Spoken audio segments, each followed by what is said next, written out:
These are all versions of the same core wound, the belief that your power makes you unsafe, unlovable, or too much. It's a loop that begins in childhood when your intuitive gifts, creative instincts, or emotional intelligence were punished or pathologized, when your anger was called disrespect, when your truth-telling was labeled rebellion, when your sensitivity was mocked instead of nurtured. By the time you reach adulthood, you've internalized the message, if I fully step into my power, I will lose everything. So you don't.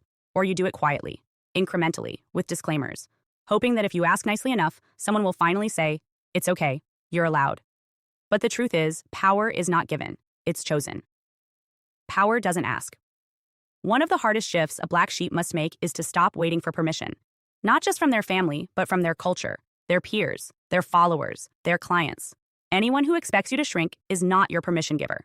And when you're rising, those expectations don't disappear, they intensify. Here's why. When a black sheep begins to activate their gifts, they stop being digestible. Their presence becomes a mirror. Their clarity becomes confronting. And those who were comfortable with their silence begin to panic. Some will mask that panic with praise. You've changed, they'll say. You're glowing, so proud of you.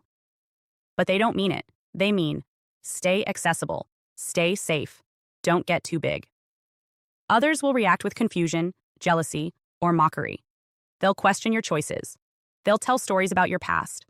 They'll remind you of how you used to be. Why? Because they are trying to keep you in the shape that made them comfortable. And if you're still in the habit of asking for permission, this is the moment where you backpedal, where you second guess, where you explain yourself, where you apologize again. But power doesn't ask. Power doesn't whisper to avoid triggering the room. Power doesn't water itself down to maintain access to people who resent it. Power doesn't apologize for being unrecognizable to those who stayed behind. And when you step into that kind of power, not performative, not defensive, but embodied, it becomes clear who was rooting for your survival and who was only comfortable with your silence. The fear of being called arrogant. Let's talk about the word arrogant, because if you're a black sheep rising, someone has already called you that or you're terrified they will. And that fear has teeth. It sounds like, I don't want to be full of myself. I don't want to seem like I think I'm better than others. I'm worried they'll say I've changed. But here's what's really happening. You've spent so much time being humble for survival that confidence feels dangerous. You've internalized the idea that self-respect must be earned through exhaustion and apology. That in order to deserve your voice, your platform, your power, you must first make everyone else comfortable.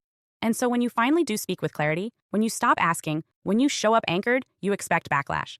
Not because you're doing anything wrong, but because your nervous system still associates visibility with punishment.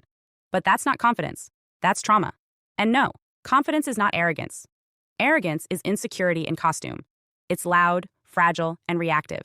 Confidence is quiet, embodied, and clear. It doesn't need to explain itself because it doesn't fear its own worth. So the next time that fear of being too much kicks in, ask yourself, am I actually being arrogant? Or am I finally expressing my power without shame?